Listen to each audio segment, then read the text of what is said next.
Ladies and gentlemen, this is it. This is the season 1 finale of Reliving the Lights, a Friday Night Lights rewatch podcast. My goodness, what an episode, what a show.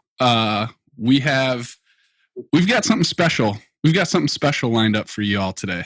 We do. We've got Platte's former Julie Taylor and Harrisburg's current Eric Taylor in the house. This is exciting, folks. Let's do our introductions and then we'll let the Julie / Eric introduce himself. So I'm Josh Kuipers. This is my co-host. I'm Anthony Hookman, and we have with us tonight. I am Chase Hirt. I'm a Black Panther, like these two fine young gentlemen. And I'm proud to be Julie from season 1. I'm okay with that. Season 1 Julie is fine. It's when you get into further seasons where it becomes a problem. But she's terrible.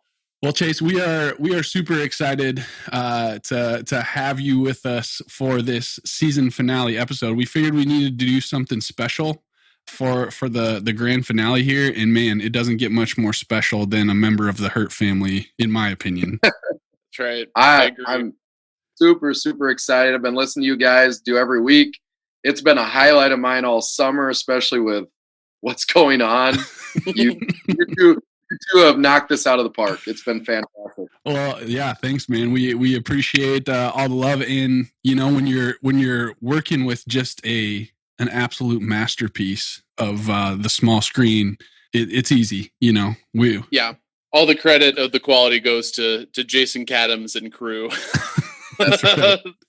Thank you. That's right. You put Taylor Kitsch on the screen, and all you need. That's all you need.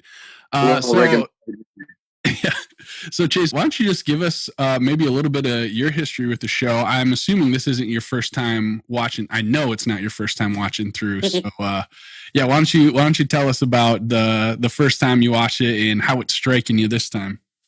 Yeah, I'm a coach's kid. I've been around football my whole life. So any football show, movie, we watched it at home or I watched it by myself. And Friday night, I actually, I'm going to give credit to Anthony because I'm pretty sure he was the one who first said, "Hey, this is really good, really good." I had seen like maybe one episode, so I liked it. I got the green light from Anthony, and I was hooked. And the whole jumping from different channels and everything was kind of hard, but we hung with it. Then you could start buying DVDs, which was fantastic. I think I've been watching with you guys. I believe this is my 5th time going through it. Nice. So last year at our open house, we had to say our favorite show. Everyone's doing all the current stuff. I busted up Friday Night Lights. Right. I love it. Yeah. How long had it been since you had watched, do you think? Oh, I think I watched it. When I was engaged to my wife. So we've been married 7 years. So good 7 years. I had broke out, but Yep. That seems to be a theme because that is the last time I watched it as well when I was dating / engaged to my wife, which was 6 years ago. So I'm never getting married, so I can continue to watch Friday Night Lights forever. And I've heard you guys talk about this. I have tried with Rachel. This show is so good. Just watch it with me. She's not having it. Nothing. I know she likes like a lot of like murder and killing and season 2. Right, season 2. That's good. You just got to start her off there. That's great. Yeah, that wouldn't work for anyone else, but maybe for her. Season 2. Yeah. Has she given it a shot? Like, has she sat down and watched a couple episodes with you? One episode. Well, there you go. If you can just get a foot in the door and get an episode in, I think she'll get it. Boys, I just got in trouble. Angie just texted me. Did you just say you're never getting married? Busted. Yeah. And it begins. Oh, man. I'm banking on you getting married just so I have an excuse for a trip down to Mexico or something. Destination wedding. Let's go. Come on, man. Looking like it might go that direction. We'll see. Yeah. All That right. needs Good. to happen. Come on, man. We can Just have for the party. wherever we're at in the series. We can just all for your bachelor party, just a hotel room. Yes. Yes. Watch a couple episodes. Now there's an idea. Yes. Heck, we can record on location. We could maybe do the Ross Erickson route and rent out the theater and play Friday Night Lights in the theater and then record the episodes. Yeah. This is yes. Yep. All right, you got to get married, man. Let's go. All right. Well, good, Chase. We're excited to have you here. We're definitely going to tap into that Black Panther history, the inside look at the coach's family, all that as we go along. But so just prepare yourself, and if you're not comfortable answering any questions, tough shit, and if you want to be on the show, you better answer. So I might have a safe word if I yell grapefruit. That's all right. Sounds good. All right. I do not have my IMDb pulled up yet. Oh yeah, I better get that to him too. As we get that pulled up. Oh yeah. Chase, what are you drinking tonight? I thought it was right. We're in the season. I went with a cold Corona to get me through. Find my beach. Is there not a lime in there? I you know what? As I've aged, I've moved away from the lime a little bit more. Now, if there's one available, I'm cutting it up. But right. we don't have a lime. You'll survive without it. Yeah, I'm good. All right. Tonight I have a beer mosa. we got orange juice and Michelob Ultra. So nice. I worked with what I had in the fridge. Yeah. And that's what I'm having. There you go. Well, you boys are going to like this one. So we made a quick trip to Sioux Falls yesterday because I had an allergist appointment, and we popped into Costco. And I remember when I first turned 21, or maybe when I was even still in 20, they used to have these a lot, and I haven't seen one in a while, so I had to get it. But it's the mini keg. What? Yeah. What? So, Oktoberfest? What even beer is that? What is that? Breckenridge Brewery from somewhere in Colorado. Fine Colorado Ales, it says. Where did you buy that from? Costco.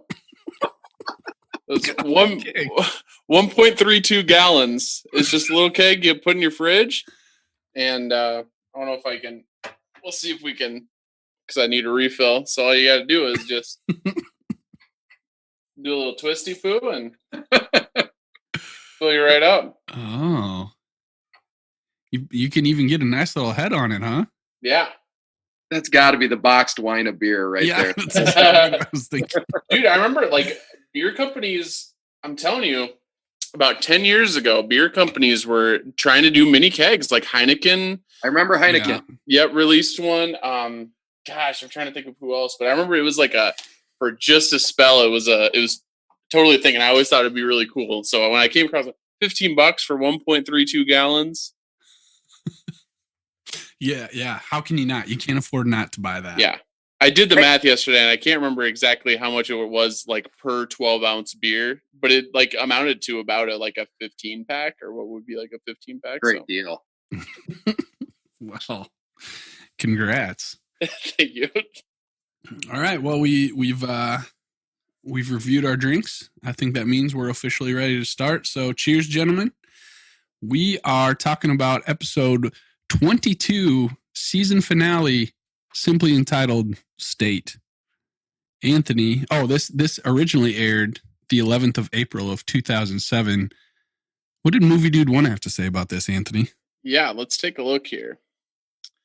Oh, no Movie Dude 1 synopsis. On the finale? On the finale, just one synopsis written by Anonymous. Well, that's a letdown, but okay. It's extremely. I just read the last sentence and it's extremely vague. Panthers gear up for the state championship as the rumor about Coach Taylor spreads. Meanwhile, Tammy receives some news. Yeah. Yes, he did. All right. Really, really getting into it there. Boy, I can't believe Movie Dude 1 just decided not to write one for the finale. Just sat it out. That's very, very unlike him. Something happened to him. Yeah, maybe we're gonna go on and find that he didn't write anymore. I've looked ahead into season 2 and he does. Okay. Yeah, so something happened. I was worried that maybe we had mocked him too much, that maybe his synopsis were written so recently, and then he started listening to us and he was off put by our crap talking. No, all right. Well, I guess we don't have any Movie Dude 1 rating this week, so that's okay. Yeah, Chase, there might be some segments. We've added a couple over time that you probably haven't heard yet, but No, because I'm a ways behind you. Yeah. The latest episode is 9, right? And we're on 22. Yes. So yes. All right. Okay, so we're at the season finale. This episode starts off with a pep rally, and Smash once again is on the mic doing his thing. Not rhyming words so much this time as other pep rallies, but yeah, he's hyping the crowd up. We get a little contrasting messages from Smash and Matt. Matt is being extremely respectful. Smash is being extremely disrespectful in interviews with the local press. Yes, there's a lot going on in this scene, but we do see Buddy trying to talk to Lila a little bit. Lila's not having it. She's still not willing to have a conversation with Buddy at this point. Yeah, she kind of ignores him, and then we also see her clearly distraught, and like you can kind of see the gears turn in his head that maybe he wants to say hi, but realizes it's a better decision to back up.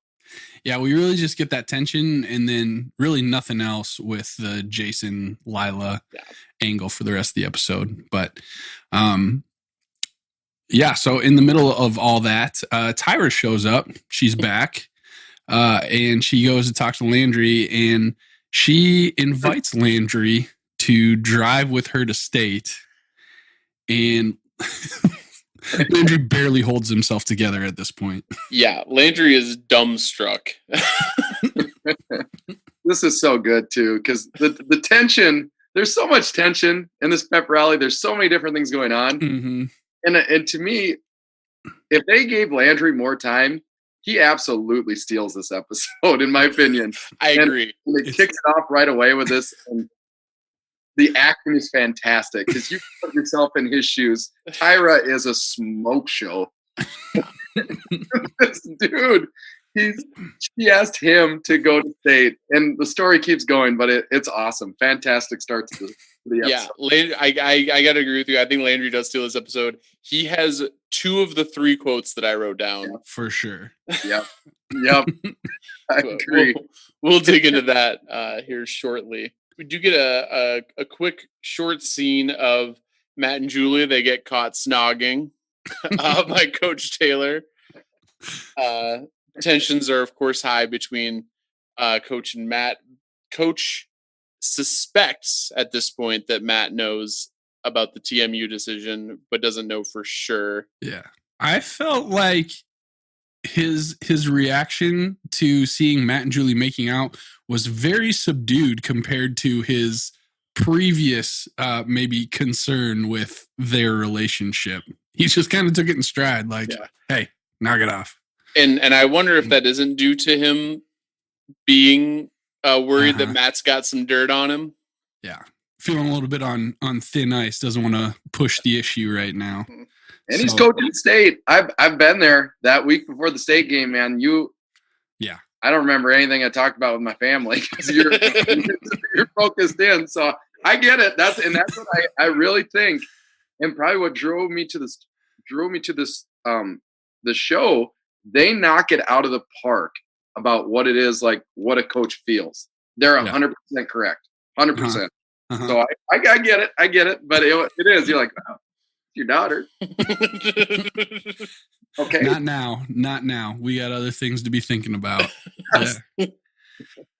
All right. Well, nobody inform your kids that if you ever make the state championship, they can basically do whatever they want.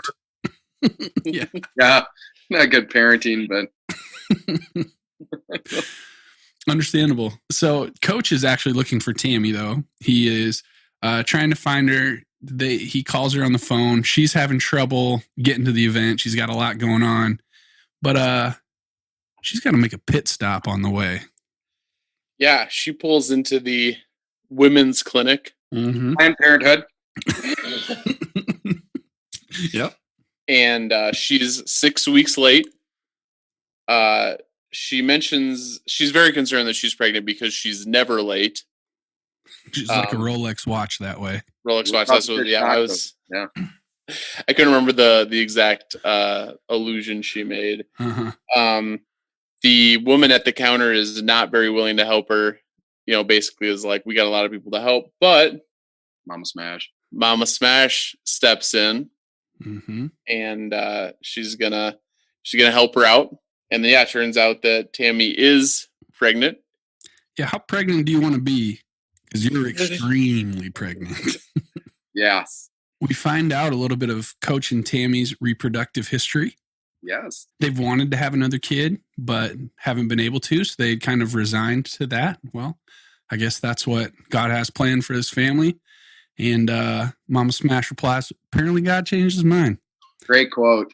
Quote. Mama Smash has been fantastic in season 1. Whenever she shows up, it's money for sure. Yeah. She's fantastic. Fantastic.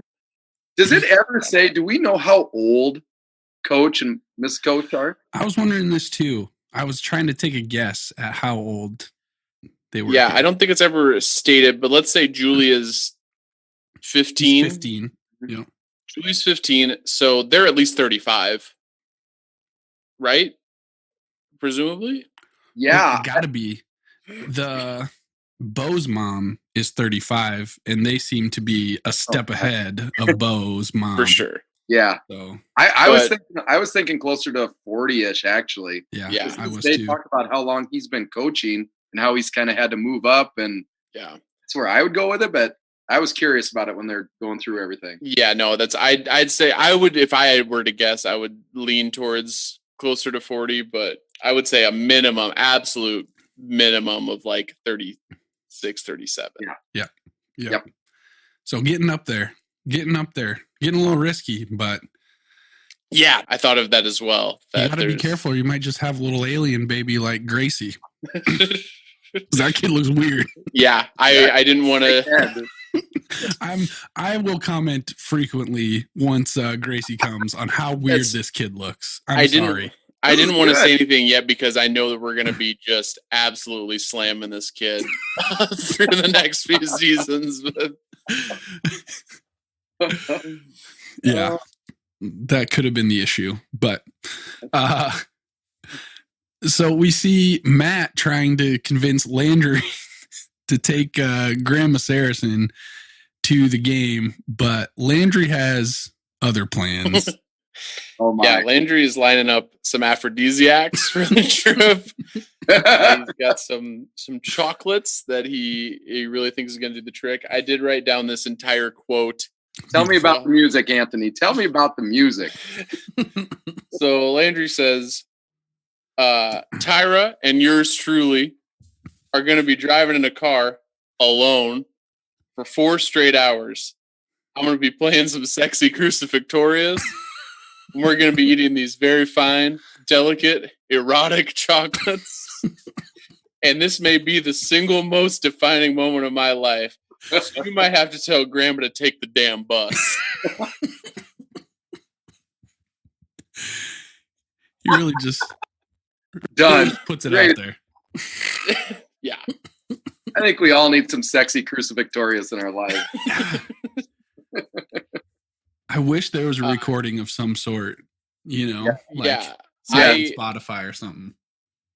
As we'll find out here shortly, then the trip doesn't exactly go that way, but I would like to see the alternate universe in which it does go that way.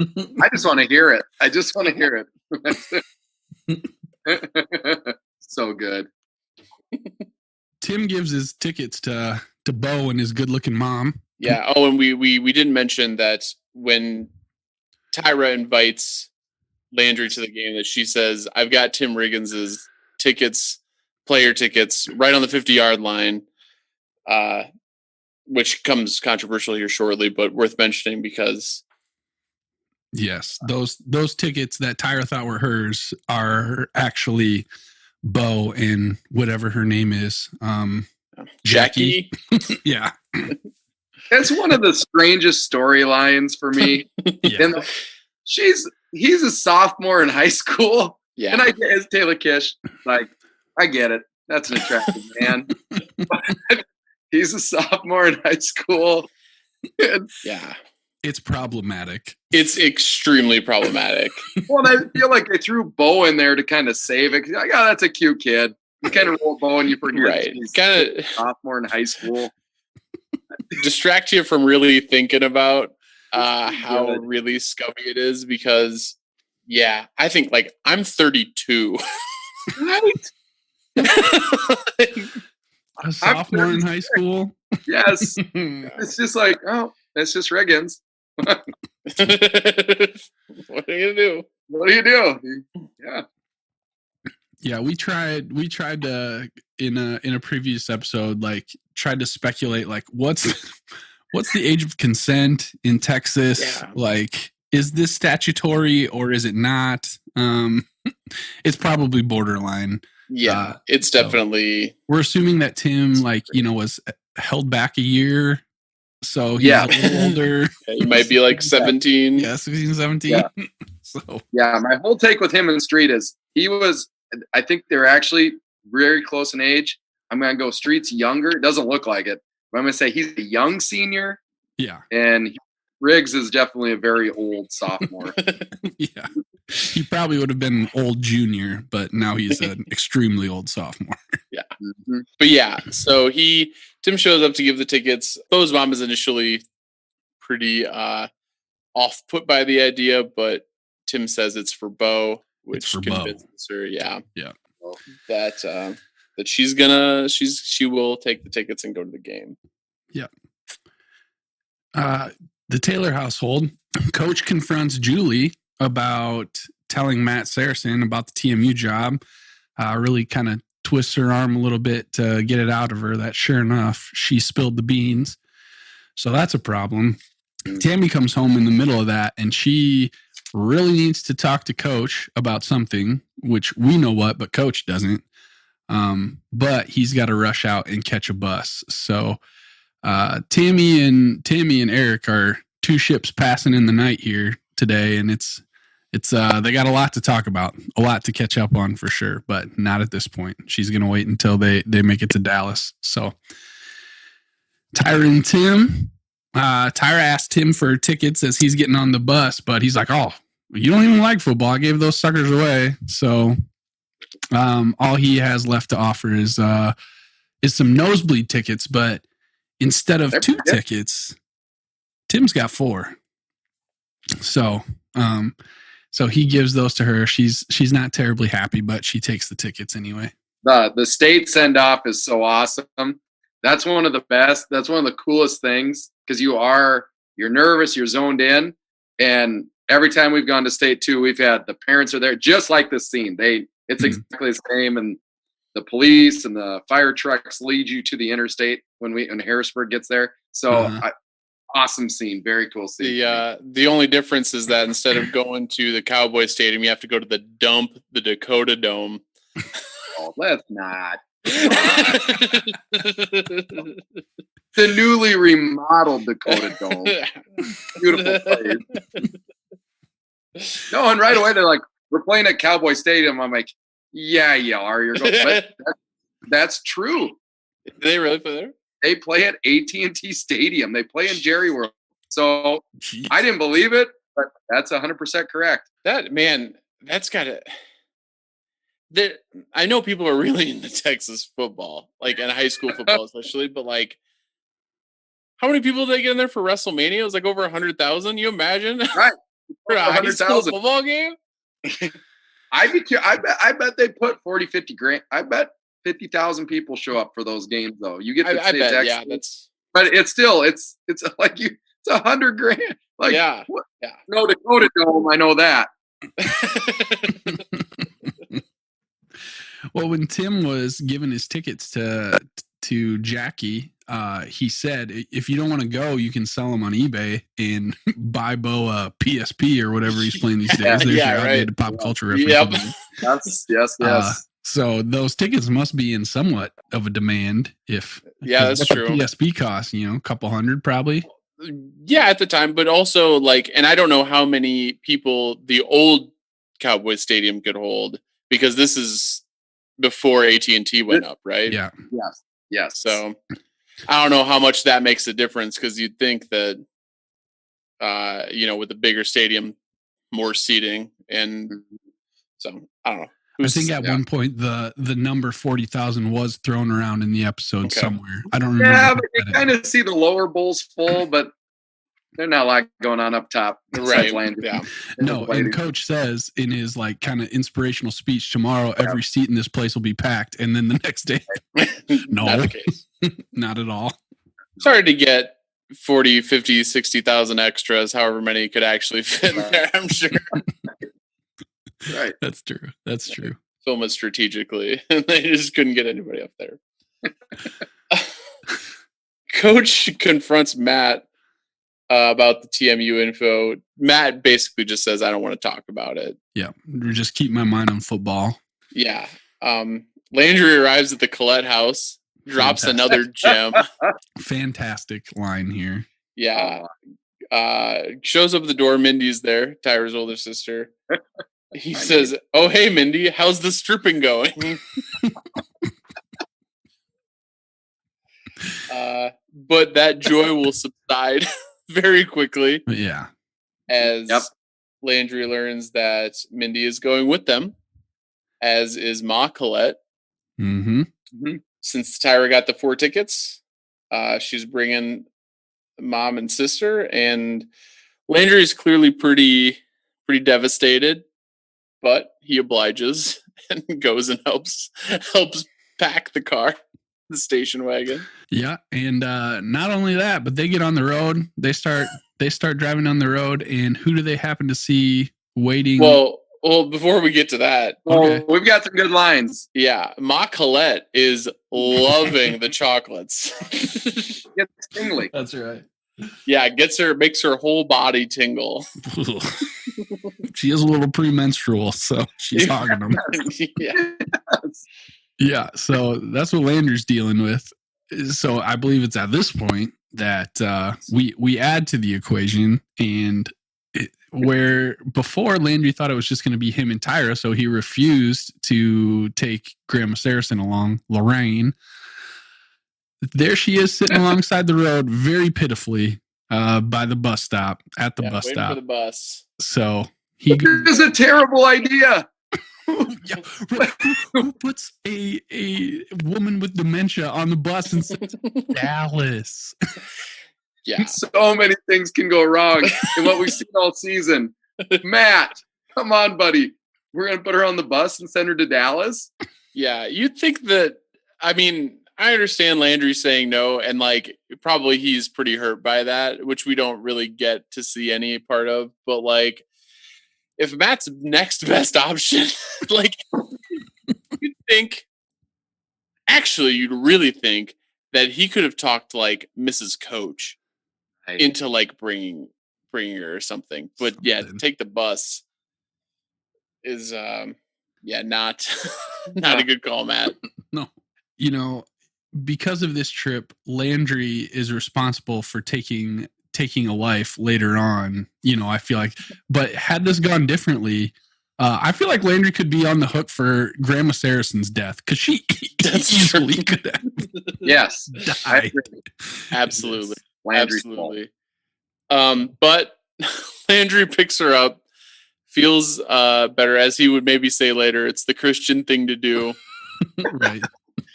And Grandma is excited she's going to get in with Landry. Apparently their relationship has changed considerably from the last time the Landry babysat her. Yeah. but Grandma's especially excited that Landry or that Tyra is in the vehicle. Did you bring the booze? Yeah. Bring the booze? Oh my, is that Tyra? Did you bring the booze? Which is like, it's funny, but it's also very concerning because Grandma Saracen, pretty there at the time, knows who Tyra is, knows that Tyra is a high school girl who has provided her alcohol. It's a funny line. In the car with her mom, just, Right. Yeah. Problematic. But it's the Colettes, it's just a different way of life. So the Panthers arrive at Cowboy Stadium and they're scoping things out, kind of taking in the lay of the land, definitely in a bit of state of awe a little bit. Yeah, you can kind of tell every member on the team is trying to kind of remain stoic, but is definitely visibly really in awe of the whole situation. Does the Dakota Dome have the same effect on young Harrisburg players? Yes. We've gone 4 times, and the first time we went, I didn't know what to expect, and our kids were just same kind of moment. Not Texas Stadium, but they were absolutely. So yes, we actually changed a lot of it, how we came into the dome, and put that into our plan so we could get them moving quicker. Because you're a kid at the state title. I remember in '92 riding with my dad on the bus and coming into Vermilion and seeing that dome and going, "Oh, this is we made it." Let's. I wanted to ask you about that because I wanted the Julie perspective on the whole situation. So yeah, what was it like? How old were you at the time? I remember going, but I couldn't have been. Well, '92, I would have been like 5 years old. So you're a little bit older than I'd be 8. Yeah, I'd be 8, and I remember coming into Vermilion and seeing the dome and going, I didn't really know what the dome was, and seeing it, and I was in awe. The funny thing about it was they used to do the all-state meetings before your game, which is a terrible idea. So I remember we dropped the players off, and it was Randall, who's been previously spoken about on the show. And since that was recently, wasn't it? Yeah. My dad and me on the bus, because my dad had to go to one of the elementaries in Vermilion where there's 2. And at one of the elementaries was my uncle and my grandma. And he was kicking me off, and I was super excited to see him. He goes to the wrong school first. So now he's nervous about the game, but he's late to this meeting. So he gets to the other school where my grandma and my uncle are. And all I remember, you're an 8-year-old kid. The doors open on Randall's buses. And before I can take a step, I feel something in the lower, my back, my butt, shoot me out the door. He kicked me out the door. I rolled and ran to my parents. My dad kicked me out of the bus, literally kicked me out of the bus so he wasn't late for the meeting. And he my dad, he likes stories, but I remember watching the game. Both my grandmas were down. My uncle was down. And my mom wouldn't let me be a water boy, and I was mad. And then when we scored our last touchdown and take the lead, I told my mom the game was over, and I wanted to go on the field, and she wouldn't let me till the game was over. But it was so awesome, so awesome. I woke up the next morning, and the trophy was on top of our TV, sitting there. Nice. It was cool. Ah, beautiful. Yeah. So Tracy gave you the old boot right off the bus, huh? He kicked me out of the bus, and I rolled, and I didn't think he said goodbye. I think he just left. So when Coach is watching Julie make out with Matt, that's that. You don't know what's going on. So we get on the field, and we have a little press junket. It feels kind of impromptu, like the teams just kind of got on the field, and all of a sudden they're being interviewed.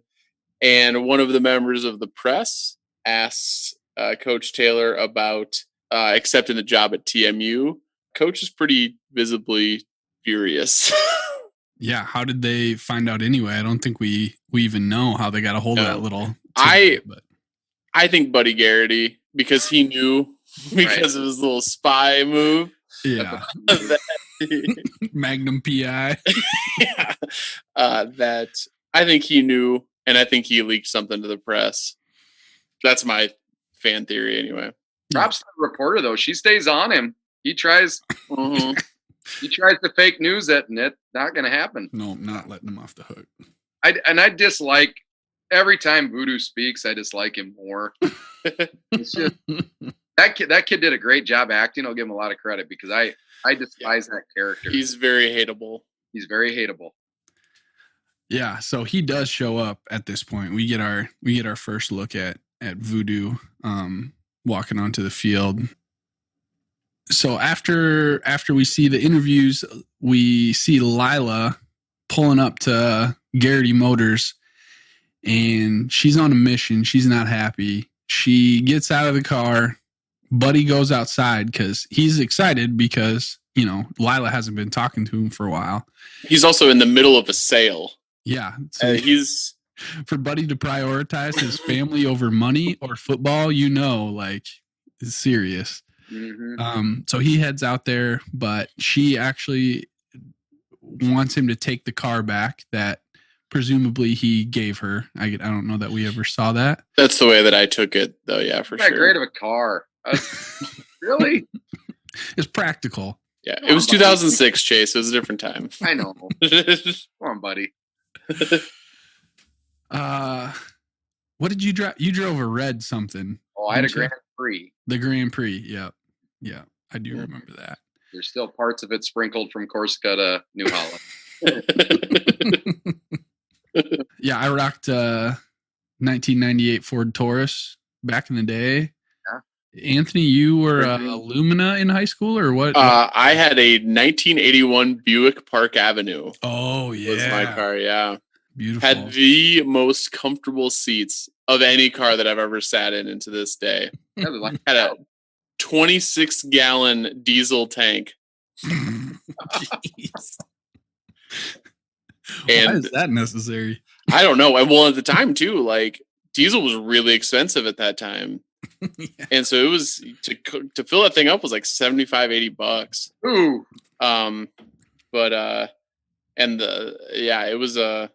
It was an investment as a high schooler to fill that thing up. But no, the horn sounded like a train coming. That was a special car. Well, Lila wasn't riding in that much style, but instead of whatever Buddy gave her, she bought a used car from one of Buddy's rival used car salesmen. Yeah. Or whatever. A move clearly done just to get to Buddy, and it works. He's works. Like, you bought a car from that sleazy, so-and-so. Yeah, so she hit Buddy where it hurt right there. So we see her driving down the road, driving to Dallas all by herself, really having a little girl power moment. Yeah, she's rocking out to the first of 3 musical cues in this episode that I noted, which I was pretty happy with. Yeah, Walk Over Me by Dirty Blonde. Yeah. Feeling pretty empowered. But boy, it doesn't last long. The L's never stop coming for Lila. They really don't. Car breaks down. She's stranded alongside the road. Yeah. It turns out that Buddy's rival is somehow, I don't know if we ever get to meet this guy, but I kind of want to because he might be actually a bigger sleazeball than Buddy Garrity. Yeah. Yeah. But selling a defective car to a young 16, 17-year-old girl, that's pretty bad. Pretty bad, about man. As low as it gets. This is definitely now one of the ways I know I've aged. The first time I watched Friday Night Lights, Lila Garrity could do no wrong. Like, you saw her and you were like, oh my, I don't know what she's saying. It may not be English, but I love her. I will run through a wall for her. But now, Lila. Even this moment when she has this stereotypical I'm free single girl moment in the car. And I'm just like, I hope your car breaks down. And it does. Great. all season. She's been so brutal, and that's completely different from probably the first 3 or 4 times I've watched this.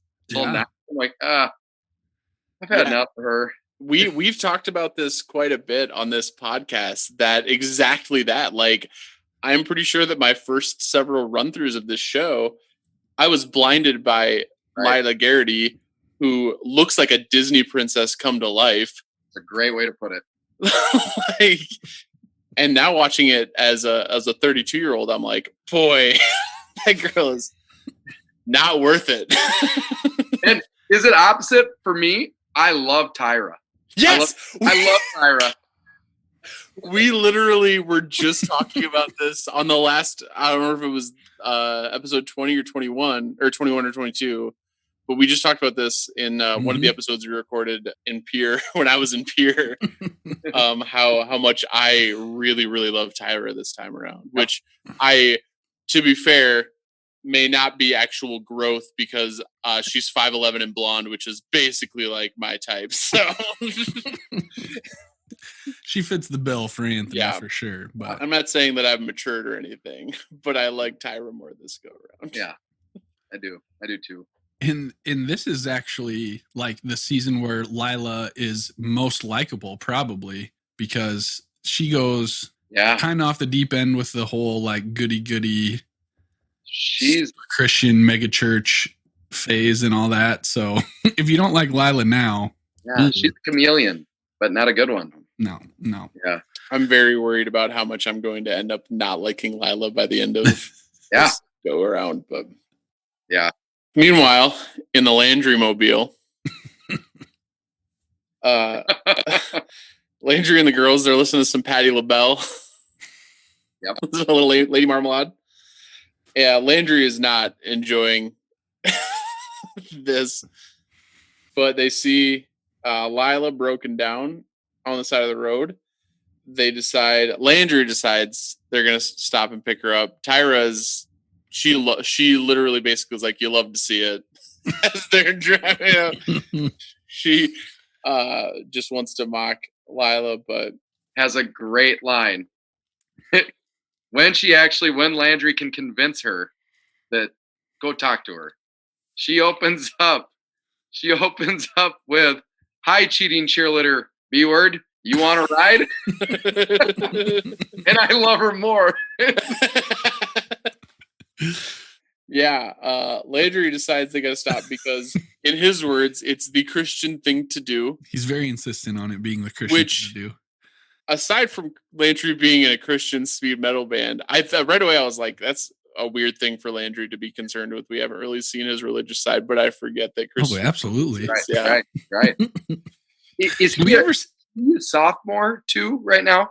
I think so. Yeah, he's young because he extends into East Dillon and all that. Yes. He's a sophomore. Okay. Do we ever see Landry like in the church scenes and stuff? I don't recall seeing him. Not yet. Yeah, not that I recall. But we do. He's a believer. Crucifixorious. Yes. And was this the debut of the shirt?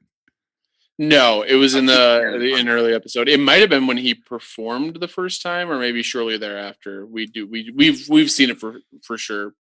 There are some sweet ones on Amazon too. I have looked. We'll probably be purchasing, but I used to have the Crucifixorious shirt. I'm not sure what became of it. I wish I still had it, but I actually did.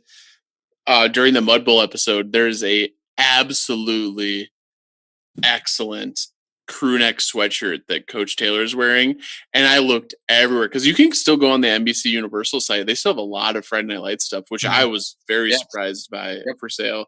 But I could not for the life of me. It looked like a real vintage, like 1980s crew neck sweatshirt, and I wanted so bad. Yep. You got some good Platte Black Panthers vintage gear in your wardrobe? Oh yeah, I got my dad's first the Super Achiever. Remember whoever got the most points in the testing? Not ever me. But I found it's really cool. His original T-shirt. And my dad every year he knew it was going to be a white T-shirt, but the drawing of the football player is from a student. So it's really, I do have that one. Yeah. That's cool. Yeah. No, as you probably remember, I never tested high. And in fact, I later became the example of, listen, you can be slow, you can be weak, you can have zero agility and zero flexibility, but you can still do something out there. Because Josh Kuipers, that kid sucked at testing. He did all right on the field. You will be shocked how many times your name comes up when he talks about football. He's like, there's just some kids that they don't like a weight room, but they get on the football field and they can play. And your name comes up instantly. Boom. Yes. That kid was a football player. He was. Just, yeah. I'd love to see what actually would have happened if I would have like gone into the weight room like on my own volition or anything like that, but who knows? But yeah, I'm the inspiring tale of the kid who sucks who can still be all right at football. So speaking of, I still have my 2003 Black Panthers football shirt, or 2002 maybe. Mm-hmm. I see. And I think I want to say I have maybe 03 or 05, but I used to have the 04, and that was the one I cut the sleeves off of, and I don't know what became of it. I'm so bummed because I had that one. But Chase, your brother, I'm pretty sure his entire closet is just 2000s Black Panthers football shirts. and like the material is gone. Oh, yeah, they're crumbling. It looks like toilet paper, and it's just hanging.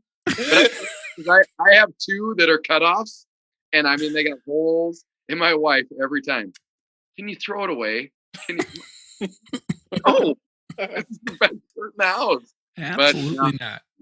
There's a lot of white Black Panther T-shirts in the Hirt house. Oh yeah, very many. Yes, I still have all mine. The problem is I'm a solid like 100 pounds heavier than I was in high school. I literally was like 155 in high school, and I'm dang near 100 pounds heavier than that now. So those are never going back on me. I got to save them for Benny Kenny. So this is what was advantageous for me was when I was in high school, I thought that I was a much bigger shirt size than I was. Oh yeah. So it was the early 2000s. So yeah, exactly. Yeah. I was taking cues from Allen Iverson, all my fashion cues. But so yeah, my 2002 shirt, I'm pretty sure is a large, which I'm somewhere between a large and an extra large. Like I can fit into a large, but I find myself tugging a little bit. I can do a large if you paid me. You need a TC tugger. Yeah, exactly. Yeah. But the worst is when it goes underneath you in spaces and you stand up sweat line. Didn't have before. I don't know what's that about, but I'm just noticing the Dylan shirt that you're wearing, man. That's it's a Dylan, and then Riggins. Oh yeah, nice. The Riggins shirt. That was one of the random Facebook ads you get, and I saw it, and I did it. That's awesome. They got you on that one. So obviously the Collettes are not terribly excited about picking up Lila Garrity, but like we said, Lila and Tyra kind of argue it out alongside the road. And in that kind of argument discussion that they're having, Tyra finds out that Jason cheated on Lila, which kind of changes the whole thing for Tyra. That good for him. Her perspective, changed her mind. Yeah, they kind of bond over being jilted lovers by Dylan Panthers. Right. So Lila piles on into the Landry mobile, and they're full now. There's no you can't fit anybody else in there. I'm kind of surprised they had enough room for Lila Garrity, to be entirely honest with you. It is a station wagon, Anthony, and they're magical. That's true. Yeah, maybe they weren't full because they only had 6. You'd think you could, put one of those backward facing seats in the back or something. I don't know, but yeah. So they are on their way though. It's a full vehicle of women in Landry. They're headed to Dallas. Lila's hair, and I don't know, maybe this happens later on in the episodes I haven't watched. There was a reddish tint. I didn't know if there's a little. I just saw it, and little rebellion, maybe. Oh, I don't know. Okay. I didn't notice that. That might be a subtle little throw in. There's a little reddish tint to her hair. That seems on par with Lila. You know, Jason went out and got the tattoo, so she's like, well, screw him. I'm gonna do this. So dye my hair slightly red, just enough that if the light catches it, I'll show them all. That like 1 out of 3 30-something-year-old dudes will notice. That's how it right. How many years later? Julie and Tammy are also on their way to Dallas, and Julie's really wanting some assurances that she'll be able to, if they move to Austin, that she'll be able to come back to Dylan and spend time with Matt. And Tammy just can't even right now. She's just a little preoccupied with other things going on, kind of loses her cool a little bit with Julie, and apologizes because Tammy is the best mom you can be, pretty much. Yes. So they go through that. But then we are back with the football team. Yeah. We see this kind of big gala dinner in what appears to be one of the suites at the stadium. Mm-hmm. Buddy pulls Coach aside, kind of interrupts his dinner with the rest of the coaches, says, "Hey, can I talk to Coach over here?" Before Buddy can say anything, Coach dives right into a immediate defense regarding his choice to take the TMU job. I don't remember exactly what was all said, but he kind of says, when I was getting offered this job and I was, when I was going to booster meetings at the beginning of the season, all I got was, your ass is about to be fired and all this and that. And when I get this job, how am I not supposed to take it for my family and all this? And finally gets done. And Buddy just says, "Eric, I just want to tell you I'm going to miss you." I know. You're a damn fine football coach. Which I don't know if I buy that was really what Buddy was for, but I think he maybe saw the opportunity to really take the high road for maybe the first time in his life and make somebody else feel like crap. So actually taking the low road, but yeah. I also think like Buddy's world is completely crumbling. And when he starts his speech, he ends it with "my friend." And now he's leaving and Buddy's going down. I do think it's sincere. I think the walls are crumbling for poor Buddy. Yeah, even the way he's trying to reach out to Lila and all that, like Buddy's actually taking an interest in his kids. So while it's the week of state, so things must be pretty serious in Buddy's world. Coach gives a speech to the whole team in which he also kind of defends his decision. Doesn't really go over well. I see the look on your face that is reflecting my own thoughts, Chase, but I want your perspective as a coach here. I thought it was horrible. What was he doing? Like, you're the night before the state title game, and you get up there in a monotone voice and talk about chasing dreams and I'm going, and then he just ends it like he's done. Like no, go Panthers, no, just all right. It was awful. I thought it was his worst speech of the season. Yeah. Oh yeah, for sure. I didn't understand it at all. And he's even the line, he's like, "I know you all have dreams and there's nothing I care about more than helping you achieve those dreams, but I have dreams too." Like that doesn't even make sense what you're saying. And it's very not inspiring. So yeah. And the shots of the team too are like, yeah, they're all great. Matt Saracen gets up and leaves. Right. Yeah. You don't want QB1 walking out on your. Well, not only QB1, but Goofus Maloofus extraordinaire QB1. Bob Dylan listening QB1. This is the first stand he's ever taken in his life. Right. It is. It is. You're 100% correct. So things are falling apart. It's not a great vibe in the Panther world, but the players are all kind of hanging out in the lobby afterwards, kind of talking about everything that's going on. when Voodoo rolls up with the crew like he always does. Voodoo never just goes anywhere alone. He's got 2 or 3. We've seen him be nothing but controversial every frame that he's on screen, but somehow he's able to gather some boys. Right. And he actually pulls Smash aside and tries to convince Smash to move, to transfer so that they can play together. As if he would even have that choice. Yeah. Yeah. In the high school football world, Chase, especially in the Sioux Falls area, is there a little bit of that goes on? People bouncing around? Oh, well, Josh, I'm going to be political. Okay. I'm not going to name school names. O'Gorman. But there's a blue team in the heart of Sioux Falls that is notorious for finding kids and telling them they look good in blue. So yes, it is very much alive. Actually, right now is converting them to Catholicism. I don't think they care about that. But actually, right now it's really interesting because Minnesota just canceled their season or put it to the spring. Oh, so we don't really know. In Harrisburg, we're too big. We don't have an open enrollment, so you have to move to the district. yeah. So we don't have any of that.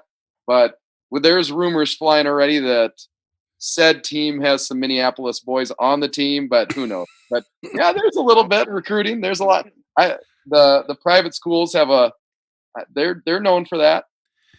Do you think that they're setting those guys up with houses with dishwashers in them? And he got a pool. He's also got a pool. A pool and a dishwasher. It's Ooh. Nice. Come with me, Smash. And I gotta wonder because Dylan had to forfeit a game because Voodoo was there for only 2 weeks instead of several weeks. I gotta wonder how legit his tenure at this school is. But you can claim that you've had gone through a tough situation, and if Hurricane Katrina. Right. So, well, then they should have been able to keep the game that they won with Voodoo in there in the first half. Anyway, well, I do appreciate your input on this, Chase, because I thought Voodoo coming to Smash and just being like, "Hey, move to this town and go to this school with me because you're a good fullback and we could really, whoop some butt." I thought that was way more far-fetched than apparently it potentially is. So nope. Especially in the big cities, if there's open enrollment, kids can hop wherever they want. I mean, a team of Smash and Voodoo, that is going to be pretty nice. Yeah. Yep. I'd take them. Was it right away? I kind of forgot that Smash is supposed to be like a sophomore. Right. And when I was watching, I actually wrote down and crossed out because I thought that Voodoo was like, "Hey, come to this college with me." Oh, no. And then I was like, after he talked more, I was like, "Oh, yeah." Yeah. I originally thought he's talking about he's going to move again because I didn't remember West Canaan's the team they're playing. Right. I'm like, you are a scumbag. Like, you're just going to go to another town and then it hit. I'm like, okay, that's not happening. But yeah, I still don't like you. You still suck. Yeah. But anyway, Smash turns him down. He says, "I'm a Panther." Right. Right. And that's kind of the end of that. Yeah. Matt is pouting to Julie about Coach. Julie kind of defends Coach a little bit here, which is nice. It's nice for her to stick up for her dad. Kind of says, "Listen, this sucks, but this is all my dad cares about. This is all he thinks about. This is all he cares about. So he really does care." And then Matt goes to talk to Coach at the hotel bar right there in the lobby at the tiki bar. And Coach is like, why are you up? It's past bed check. And Matt's like, "I was with your daughter." Yeah, I was with your daughter. I don't really know what his purpose is in going to see Coach because he never actually says a word besides "I was with your daughter." I think he's so angry he doesn't know what. Yeah, Coach tries to defend the whole situation and kind of lays it all out there. And he says this line, if you're ever lucky to have a family like I do, I promise you, you will understand. Which I didn't really understand that either. What's he talking about? Like, well, he's gonna your family. They say TMU is a D1, so I'm guessing it's financial because he'd get a massive pay raise if he's a quarterback coach at a D1 from what he's doing. So that's the only thing, because everything else is not very pro family. No, no. In fact, all other members of the family are opposed to this decision at this point. Right. But they have that little interaction, and Coach heads back up to the room, and Tammy drops a bomb on him. Do they go out to the balcony? Yeah, they have a little chat out on the balcony with Dallas in the background, the skyline of Dallas. Yeah, they got a suite. Yeah. And before she drops the bomb on him, I thought it was great. She's got like a bunch of qualifiers and kind of introductions, like, I've wanted to tell you about this. I haven't had a chance. Like, and she goes on and on and on. And Coach just has this terrified look in his eye, like, oh my God, what is she going to tell me? Like, she's leaving me. Oh no. But no, she lets him know that they're going to have a baby, and really beautiful moment. Yes. You don't know how Coach is going to react, and he's pretty blown away, but overall he's pretty happy by the news. Yeah. The laugh he gives is, the acting was awesome. I thought such an awesome scene and so believable. You forget you're watching a show, and it was great. I did. I got a little teary. I got a little goosebumpy, but yeah, that laugh is kind of the Coach Taylor laugh when he is overwhelmed emotionally. Right. That's kind of what he does. So yeah, super good. Football. Here we go. Game time. All right, the game starts, and we see Tyra and Landry and Ma Colette. They are in the upper deck, up in the nosebleeds. As I mentioned before, I thought the stadium was supposed to be full. Not the case. But no. To get an insanely narrow reference for just you and I, Josh, Tyra and the Colettes and Landry had the same seats that you and I had at that UFC fight we went to in Chicago. Dude, no, they had better seats than me. We basically could have just stayed home and watched it on TV because we watched it from the screen the whole time. But we would have missed the guy like 5 rows in front of us. The only one row behind us. We were the second to the last row of the entire United Center in Chicago. Yeah, the one row behind us. Punch him in the face, Rashad. Punch him, Rashad. Elbows, Rashad. He was coaching him from the top row of the United Center. When my dad and I were at the Olympics, we were at the Georgia Dome watching Team USA basketball. We were second. We were the second highest row. The people were this big. It could have been Estonia versus Russia. I had no idea. I mean, we were there. Yeah. Yep. Gosh. Anyway, the Panthers get absolutely trounced in the first half. Wait, I have a question though about the Colettes. Where's Mindy? Who knows? She's nowhere to be seen. She found a local Dallas strip club, and she's doing contracting work. That is exactly what I thought. Doing a little guest spot down at the landing strip Dallas or whatever. Yes. A sister club, if you will. But so Mindy's gone. Landry's posting up with the other two Colette ladies, and the game is not going well for the Panthers at this point. Voodoo run for 6, Voodoo pass for 6. My notes for the first half of the game is Saracen sucks, Voodoo is good. Yeah. Right. Saracen's out there throwing interceptions and just bungling it. Voodoo's killing it. They end up down 26-0. Buddy Garrity is distraught. I don't know if you caught this line. It was a little throwaway line. They show Buddy, and he just looks so stressed. He says, We're being punished. I know it. It's the curse of voodoo.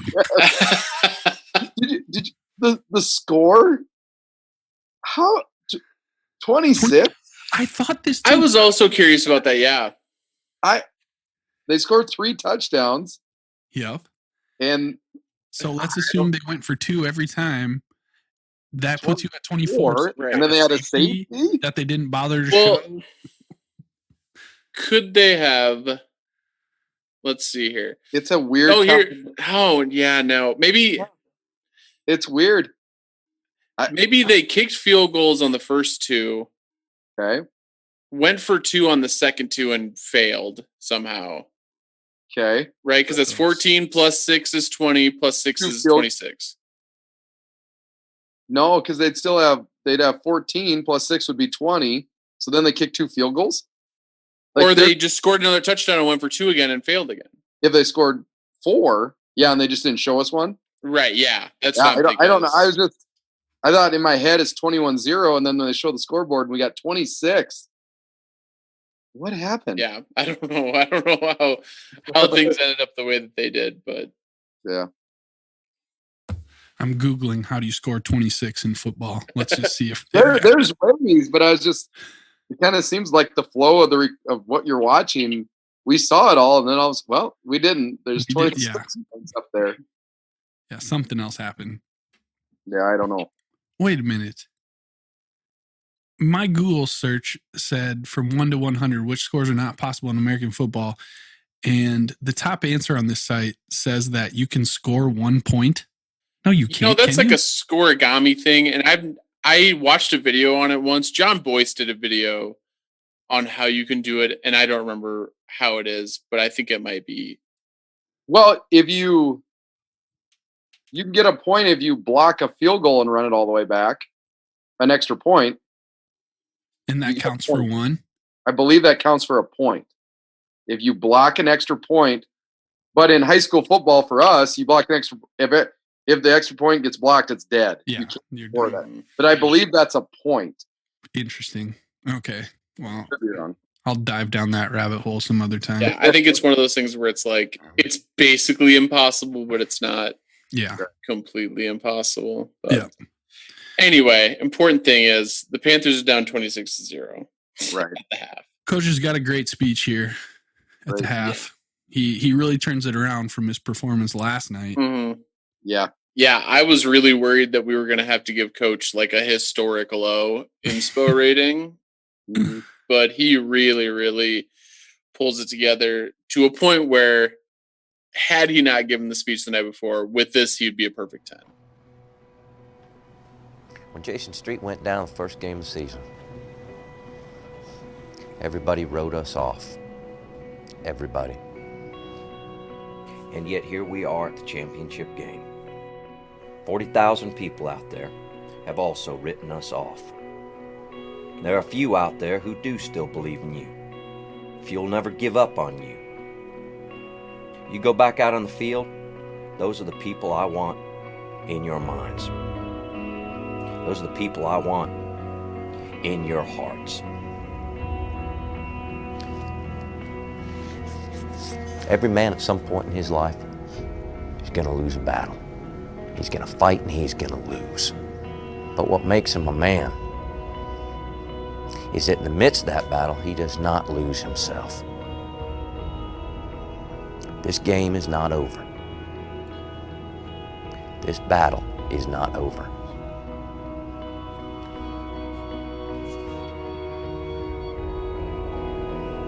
So let's hear it one more time. Together. Clear eyes, full hearts. Let's go! Yeah, ends it with the clear eyes, full hearts, can't lose. Which really, if you just tack that onto the end of any coach speech, you're gonna, that's gonna be a solid one right there. Yeah. I'm gonna start doing it with conversations with my wife and see how that goes. Did you mow the yard today? I didn't. I was kind of busy, but clear eyes, full hearts. We're gonna see how that goes. Good luck. I might end my classroom each day with that. So in the second half of the game, the team pulls it together. We do have a short scare after I think they get to their second touchdown scored. Mm-hmm. Smash gets hurt, dislocates his shoulder. Yep. But whoever the athletic trainer, I guess, pops it back into place and Smash jumps right back into the game, despite being told that it wouldn't be a good idea. And plays better. Right, yeah. I can't handle that crap, man. That noise that his shoulder made, I was just like, okay, don't black out. Yeah. All right, I'm good. I had a moment. I had to keep it together. That's one thing I always say, like, I can handle Friday the 13th or Nightmare on Elm Street kind of stuff where it's like gory in that way. But like Grey's Anatomy or like surgical stuff, like medical injury, surgeries, stuff like that. That's where I'm like, no, can't do it. Yep. Chase, what's the most gruesome injury you've witnessed on the football field? Fingers are disgusting. Ugh. How they can get crunched and bend. Watch that getting popped back in. I about threw up one time. The finger was, I can't even do it. And our trainer just took it and put it back in. And I was like, that was nasty. That was, oh my gosh, that was gross. Yikes. Our one of our assistant coaches was playing scout quarterback, and he rolled out to his left, and my D lineman kind of gave him a push, and he dropped, and I was with another coach, and I was kind of laughing, and then he didn't get up. He tore his Achilles on that play, so I saw that, and he got green, and you saw that was gross. That was another gross one. That's of all the injuries, like that's the one that scares me and has scared me the most for basically my entire life. Like that's yeah, when you hear about people popping that and it sounds like a gunshot going off or whatever, I would instantly barf and faint. I would at the same time.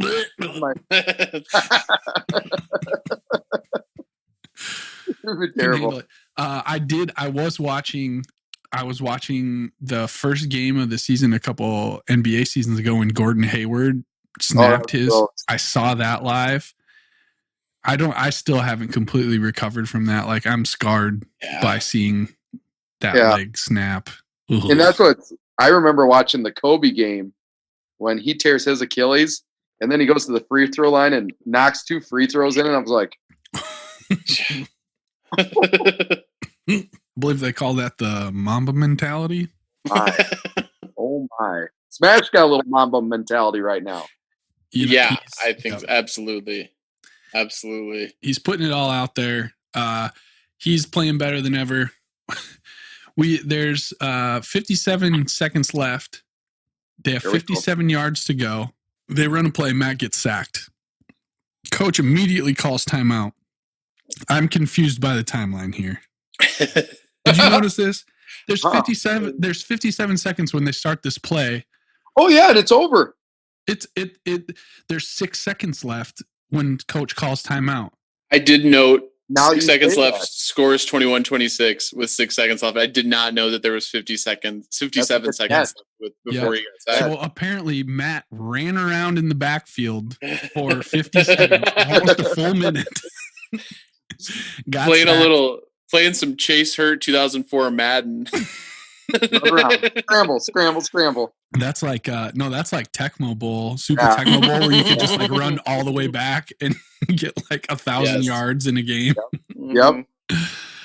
So there's 6 seconds left, and coach calls timeout. Go over to the huddle. Chase, this is a question I had for you.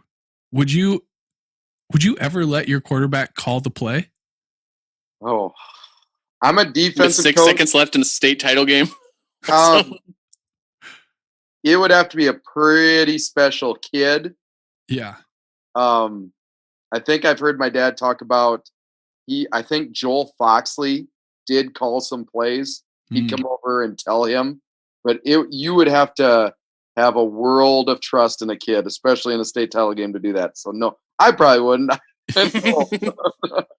Not Matt Saracen. No. Not Matt Saracen, and I'm guessing not a 18-yard hook and ladder, but that's what Matt is convinced it's going to work based on what they've seen. So they run the play, and sure enough, it works. Riggins catches the ball. He's going down, but he tosses it over to Smash. Smash rumbles and bumbles his way in, and Panthers win state. I was honestly surprised by this because the movie, spoiler alert, because we are going to do a movie podcast soon.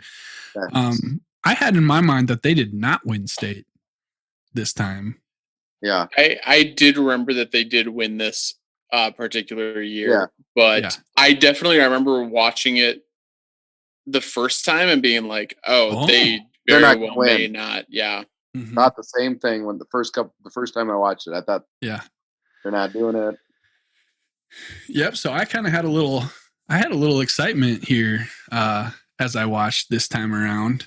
Pretty surprised, but they won, and so it's after the game. Coach does his little like intense point thing at Matt that he does, but then he hugs him and all that. But Buddy Garrity lets out a pretty Landry-esque wahoo. Yeah, Buddy Garrity's hype. I'm already picturing Buddy Garrity in 2020 lip syncing the NPR the Texas radio version. Yep. Oh. Yeah, he's in his highest state of euphoria. I mean, this is what the man lives for. 100%. His whole world has crumbled around him, but he has reached the peak of his life. Panthers win state. Yeah. In this moment. And you get a look from Voodoo too. Oh yeah. Yeah. Same dirty look walking off the field. He's kind of just got that one look, right? Yeah. He really does. That's what he does. Yeah. After the game, we see Lila and Tyra in the hotel. Lila is throwing away all of her cheerleading clothing. Right. Gear. Pom-poms and all. Yep. Yeah, all of it. Tyra kind of catches her doing it. They have a little chat. I don't remember exactly what the gist of their chat was. But I did write down, at the end of the conversation, Tyra's like, hey, do you want to ride home with me? No. Lila says. Or Lila says it. Which makes no sense. How else are either of them going to get home? But is she going with Buddy or? Yeah. Where's Lila's car is alongside the road between Dillon and Dallas. Right. How can she be offering a ride? I hope that Lila isn't going home with Buddy, because that means Landry is riding home with Grandma Saracen, Paulette, and Mindy. You thought he was heartbroken before. And if that's the case, how did they not include the footage of that in the episode? Right. Make it an hour and a half season finale, guys. That's what I was waiting for. Just actually like real time, just show the ride home. That's how it ends. It's like a deleted, an hour and a half or 2 hour deleted scene. That'd be awesome.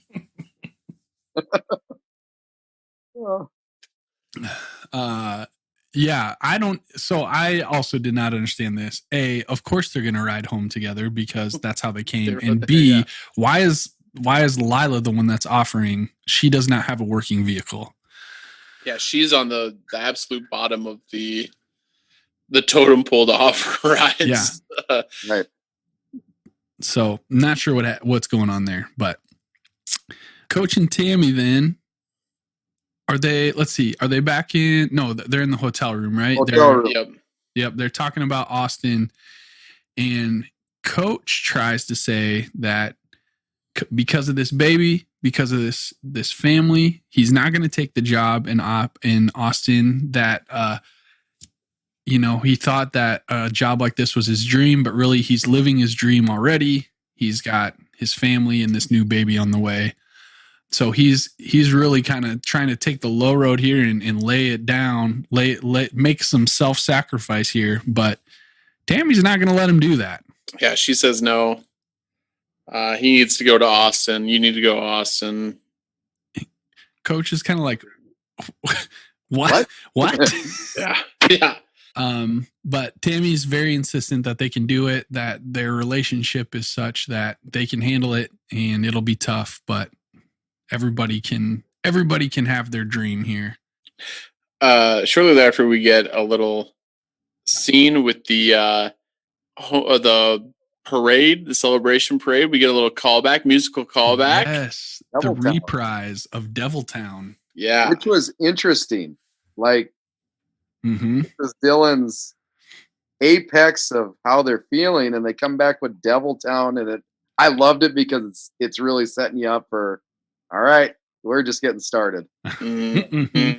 Yeah, and really nice callback to the pilot episode. We start and end the season with this, so I loved it. I thought it was great. Yep. Clever. So they're having a parade for the team. All the players, it seems like they're showing like all the players and then their significant others in the crowd. They're like showing Tim and then Tyra and then Matt and then Julie and then Coach and then Tammy. So I don't know. I was just on my I don't think it matters. We shortly after the parade, I don't know. I didn't have anything else written down about the parade. I don't know if you did, but no. We get Coach. He's listening to Slammin' Sammy Mead. We get a great quote from one of the callers, and I don't know if either of you guys caught this. But they're talking about how Coach Taylor's gonna go to TMU and all this, and he says, "Well, let's take it to the callers. We got so and so from this town." And this guy said, "I shook Coach Taylor's hand once, and I thought that man had a heart, but I guess not," or something like. I didn't write it down. I think that's word for word. I got a good chuckle out of that. Yeah, apparently that was a pretty meaningful handshake. I don't know. But some high praise for Coach, but then some pretty strong criticism as well. We get a little scene. Coach walks into the locker room and the team is already gathered there. Jason Street's got them kind of gathered up, and he's talking them up and he's really pushing them to work hard in the off season, that they're champions today, but tomorrow they become targets. Which I thought was a pretty good little speech, good little line there. And Coach kind of awkwardly walks in as this is going on. You know, he's got a little bit of a rough standing with the crew right now, and you're not really sure how it's going to go. But then good old Matt Saracen starts the slow clap. And eventually it ramps up into the team applauding enthusiastically for Coach. Mm-hmm. And that's how the episode ends. We're not sure what's going to happen with Austin. We're not sure of what's going to happen with the Panthers, but the team has won the championship, and it seems that they're at least happy for Coach or grateful for Coach or whatever. So, yeah. I did notice something now that you say that about the parade, though. The 2007 state champion. So I was curious, I was looking for some pop culture a little bit more. So I went back and looked at what happened in 2007. Uh-huh. It was a good year. The iPhone debuted. Can you tell me, Anthony, who sang at the Super Bowl? It was Prince. Oh yeah, I do remember that performance. Brittany. Oh, and the Steelers won too. Or no, it was the Colts. It was the Colts that won that year. Steelers won the year before. Britney Spears has her episode where she kind of loses her mind and shaves her head. 300 opens in the theater. Yep. Oh, yeah. Superbad and Knocked Up. Yep. In that summer. Deathly Hallows was printed. Drew Carey took over on The Price is Right. Last but not least, Spice Girls reunion tour. So. Oh yes. That'd take me back a little bit to 2007. Yeah. All right. Well, we've covered the episode. let's take a little break here, and then I think we've got quite a bit to talk about as far as where the characters have come for the season. So we'll be right back.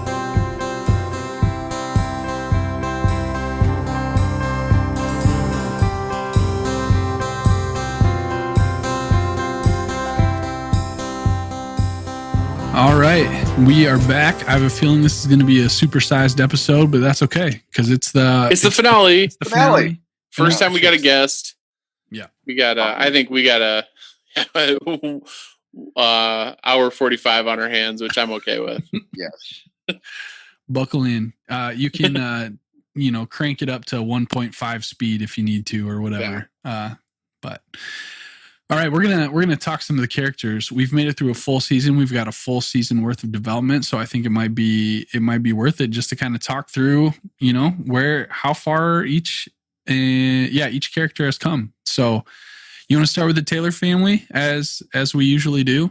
Yeah. So we do see Coach kind of go from a pretty green new coach, a pretty underrated, I would say, by the community and highly questioned coach to state champion, which is a pretty good road to be on. Chase, I got to ask you, I don't even know this. You said you've been to state 4 times. Have you been a champion? I'm sorry. We'll cut that out. No. First 2 times we went, I think we were rated lower every 4 time, but the first 2 times we played Del Rapids when they had Cole Langer and just speed, and they were really good. Third time we played Mitchell when they had their best team in the history, and we were down 13-6 at halftime and then kind of got blown out in the second half. The last time we were there, we were playing Pierre, and they had Peyton Zabel, who stud quarterback. We had held on to beat them earlier in the year, and we lose by a few points. It was a fantastic game. We held their offense to 215 total yards. But they broke a kick return for a touchdown. Yeah. It was a slugfest back and forth until the end of the game. But yes, have not got one of those yet. Yeah. Well, and Pierre won 2 or 3 in a row now. Like Pierre's won 3 in a row. Yeah. Yep. And we moved up. So we're in triple now. Angie's little cousin plays for Pierre. He played for Pierre. He's coming to SDSU. He's a freshman at SDSU starting this fall. But they're good. He's got 3 rings, which is pretty ridiculous. But not there yet. Not there yet. Breaks my heart. So Coach, he has really come a long way as far as how the community feels about him, the expectations for the year. Although the expectations at the beginning of the year were high, but that's when they had Jason Street. Right. So then expectations fell down very low. But yeah, had a lot of goodwill going into the championship week, but then the whole TMU thing came out. So all that goodwill kind of went to the wayside. Yeah, I don't know. In terms of Tammy and Julie, we see Julie kind of go from the over it, daughter to dating QB1. So I think that's an interesting development. And also going from kind of goody-goody to hang out with Tyra Collette. Right. Right. Hating Dylan to not wanting to leave Dylan. Yeah. Right. For Austin of all places, which, as Coach makes the point a few episodes ago, she would obviously love Austin, but they got all sorts of dancing there. Yeah. So Julie has come to find her home, kind of find her sweet spot a little bit in a upbringing of a lot of moving around. She's finally found a place to call home. Yep. And as for Tammy, she kind of goes from just generic coach's wife to, pivotal community member in Dylan, I think. Right. Mm-hmm. Right. interesting now going back, looking at it and thinking about how the series finishes up. You see in season 1, Tammy's a powerhouse. Yeah. And continues to build in each season. But this was her build every episode. She's the rock. Absolutely the rock in the family. Yeah, Tammy, I think, is the arguable MVP of the entire series. Ooh. And for sure, kind of an unsung figure. I don't think the show works without her. Right. For sure. I would definitely give it to her. I would give her the MVP to season 1. I think walking away, Tammy, and she does it. It's crazy because she can do it in some episodes where she doesn't have a lot to say, and when she's on screen, she steals it every time. Yeah, she makes the most of every moment. And yeah, going from, like we said, generic coach's wife to, high school counselor to, I'm not sure if the storyline with her as Mayor Odell's campaign manager or whatever goes anywhere. But Buddy's Yang. Yeah, and Buddy's Yang. But she's a pivotal, people respect her, I think, is the really important thing is she has a lot of respect throughout the community. I think when you try to get people to watch this show for the first time, you say, oh man, Friday Night Lights is so good. You need to check it out. And they're like, isn't that football show? Right. I think without Tammy, this is a little bit more of just that football show, I think that's a great point. But she really brings the yang to Coach's yin. She's a really good yanger. And she really, brings the relational aspect, the human aspect of Coach, and draws that out really, really, really well. So yeah, I think without Tammy, this show is not. It's a great way to look at it. Yeah. This would just be kind of that football TV show. Right. And she ain't bad to look at. Am I right, boys? Hey. That's right. Oh, amen. Yep, here we go. I gotta get it. Connie Britton. Yeah. A beautiful, beautiful woman. Indeed. I did want to, speaking of Connie Britton being a beautiful woman, I forgot to mention this earlier in the episode, but do you think that the baby was conceived on the Mud Bowl field? I feel like this could be a fun game. Where did Big Head Fred get conceived? Is what we're talking about. Well, actually, it could be because she's 6 weeks late, and that game was only 2 weeks ago tops. Yeah, we could follow the rules and do the math, or we could have fun. Right. Yes. We are in a post-truth society, so facts. I think I'm gonna, in this episode, I'm gonna submit on IMDb to trivia that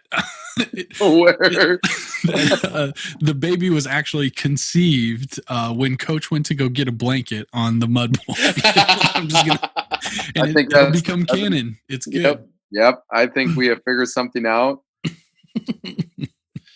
I think you could just throw in there popular Friday Night Lights podcast, Reliving the Lights, deduced in episode 22 that Gracie was conceived at the Mud Bowl prior to the game on the field with no less than 8 cows in attendance. Yeah, onlooking. Yeah.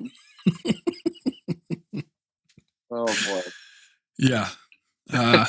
Coach and Tammy have a very healthy relationship, so there were plenty of opportunities that have been implied for sure. It may have been the night that Coach was out of breath and Buddy came knocking. I bet that was probably it. Right. Oof. Matt Saracen. Boy, he went from zero to hero, if you will. For sure. Yeah, from absolute 10 out of 10 Goofus Maloofus to state champion QB1, which is a pretty strong road to go down. Yeah, and let's be honest. If there's no Smash Williams, there's no state. Absolutely. Right. Smash put the team on his back. Yeah, Matt was kind of there. Not really in the first half. Yeah. Matt, he likes Bob Dylan. Yeah. He draws pictures. So he's a pretty complex guy. We know this. Emotionally, though, that dude, from keeping it in as tight as you can to the dad arc to Julie to grandma, and then getting to the end where you see him kind of sticking it to Coach a little bit. He definitely, which we can, I think, also attribute to his friendship with Smash. Right. That confidence. Right. Yeah, literally in this episode during the interviews, I think we hear Smash going, "Talk to him, Matty, talk to him." So, he's encouraging Matt to express himself. I got to say, though, Matt did not end the season on like a very high note here. He was kind of like a moody, pouty, not baby, but he wasn't very impressive, I guess, as a man the last little bit here. But he stepped up. He started the slow clap for Coach. We got the slow clap. I think it's a strong ending and indication of his potential in the future. Yeah. So that's Matt. Tim Riggins right now, he had a very Tim Riggins game. He ran some people over, threw some lead blocks. Right. So, ended football wise on a pretty high note there. He's got this ambiguous thing with the good looking mom going on, the 35-year-old woman that we're not sure exactly the status of right now. And I can't remember how that resolves. So I'm looking forward to seeing what happens with Jackie in season 2. Riggs is like he's a softie, man. He's deep down. He's a softie. Yeah. He had some tears in his eyes there when they were clapping for Coach in the locker room. Yep. So yeah, he's had a lot going on. He's got a lot up against him. He had his own dad storyline that happened. And yeah, obviously a guy that's looking for some like real human interaction and some real somebody that actually cares about him and somebody that he can care about and all that. But to be determined with Tim, I think, what's going to happen there. Collette family. Ooh. They also have a lot going on. Yeah, they've been through it. Mm-hmm. I think Tyra is in an interesting place. She's kind of had an interesting arc throughout the entire season. Here I say good place. I think good place. Oh, yeah, for sure. Yeah. I think she's in a better place at the end of season 1 than she is at the beginning of season 1. A good trajectory. Yeah. Right. Yeah. She's got the college thing in her mind, thanks to Tammy, guidance counselor Tammy. Right. So, and kind of smoothing things over a little bit with Lila. At this point, it seems like maybe there's a little budding friendship here. Maybe. They ended on a high note. Lila. Oh my. She's just gotten the crap kicked out of her all season long. Ellis for Lila, as we've established. Just about every bad thing that could happen to Lila has happened to Lila. Starting with Buddy Garrity being her father. Yeah. Her arc, though, is maybe the craziest as you go through, because you just see so many layers of Lila, starting from the naive head cheerleader, everything good's going to happen to me, to all these other things we're going to see. And yeah, for everything that happened, do you feel like she's better off at the end of the season, or is she just screwed up? To me, she seems lost. I mean, she's basically shedding when she's throwing things away, everything that was her. Yeah. She's lost Jason. Her dad and mom are getting divorced. It's, Tyra's kind of the glimmer of light, but yeah, I think love Tyra, but that's a little sketchy. Yeah, I think she's in a pretty bad spot. Yeah. So I think that's fair. She's not really turned around at this point. She's still hitting rock bottom here. Maybe a little glimmer of hope. Maybe, just the little bit of independence that she is exerting over her circumstances, not being, defined by her parents or by Jason or anything like that. She's going to make her own way, but she's still figuring that out, as evidenced by the car that she bought and that immediately broke down. So, yeah. Now, if I'm watching this for the first time, I'm maybe way different. That she's becoming strong, independent. I could see that. But fifth time around. Knowing what we know. Yeah. Right. Yeah. Not feeling too great. Sorry to first time watchers out there. Yeah. I'm trying not to spoil too much. Yeah, it's tough. Who else we got? Landry. Landry's just starting to scratch the surface. Yeah, Landry, I think with every episode becomes a more and more interesting character. Going from Matt's Dorcas best friend to centerpiece of a Christian speed metal band to interested romantically in Tyra, and it seems to be maybe going somewhere ambiguously. He's had an interesting go of it. All not to mention tutor to Tim Riggins.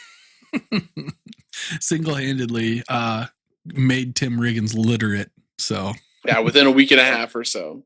Yeah, it's pretty impressive. I'm looking at Minka Kelly's like what, and it kind of surprises me. Like she's what I thought would kind of go further, and right, she really didn't. And I remember she's the teacher in The Kingdom.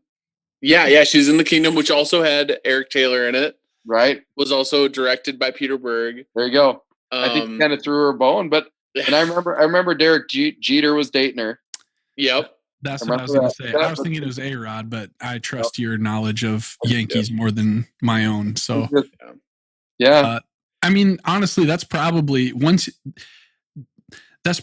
like a more significant life occurrence than any movie that she could have been in. For sure. Right. So that's probably what happened there. Right. She was briefly in a show called Man Seeking Woman with Jay Baruchel and Eric Andre, which is a personal favorite of mine. It ran like 3 seasons on FX. Really good show. And she had a decent part in it. She was for sure in a few episodes. Nice. Yeah, she played a romantic interest for a spell. And that's actually why I started watching it, because Minka Kelly was in it. And then that was before I fell in love with my true love of Eric Andre. So that's what kind of led to that. I stuck with it. Like I said, it ran like 3 seasons. It's also on Hulu. Check it out. It's okay. Great. I will, because of Minka. I see. I don't know how I don't remember this, but I see she was also in Jason Cadam's The Path, which I've talked about before as a show that I really got into. Oh, yeah. Now that I see that, it's like, okay, yeah, all right. But she was in that for a while too, which is a great show that got canceled. But yeah, and I don't remember the reboot of Charlie's Angels. Good. That's probably fine. Nobody does, and I'm pretty sure it came out like 6 months ago. Yeah. Minka Kelly doesn't remember it. But she does enjoy baking and cooking. There you go. Oh yeah, she was Autumn in 500 Days of Summer. I forgot about that. Huh. She had it was basically a cameo at the end of the movie. Yeah. What a bummer of a filmography. Yeah, it's kind of depressing now. You hate to see somebody so attractive. Right. Have such a bummer of a filmography. Yeah. I mean, Tyra's got Legion at least. Tyra was almost Wonder Woman. I saw that. Yes, recently. I remember that. Sorry, I was just going through Minka Kelly's filmography, and as I was about to close it, I saw a Puddle of Mud music video that she was apparently in, which is maybe the biggest bummer on a filmography. That's what happened. Yeah. Full of bummers. Yeah, Radiate couldn't pull her through. I don't Minka, we love you. Come on the show. Love Minka Kelly. Love Minka Kelly. Still big fans. Yep. Anybody else that we haven't talked about that we need to discuss? Yeah, I think we cover every Smash. Oh yeah, we better. We better talk about Smash. I mean, Smash has pretty much stayed Smash the entire time. Yeah, Smash doesn't have a whole lot of up and downs. He has the down of the steroid moment. But Mama Smash kind of gets him back on track. The whole Waverly situation is a real up and down. She's nowhere to be seen in this episode, which is kind of weird. Yeah. Yeah. Hope she's okay. I don't really remember if anything even happens with her at all in season 2. Maybe I don't either. She might disappear, which is concerning considering the path that she was on. But yeah, we'll maybe discuss that in a few episodes, Josh. But yeah, we'll see for sure. Yeah, Smash is basically Smash from beginning to end. Yep. Only to intensify now. He's state champ, MVP of the game. I'm guessing he's going to be insufferable here. Yes, and I know. I remember the first couple minutes of the first episode of second season is Smash right away, and it's awesome. Good. Okay, good. All right, so I think that pretty much covers all our characters for this season. So we will be right back with our awards for the week.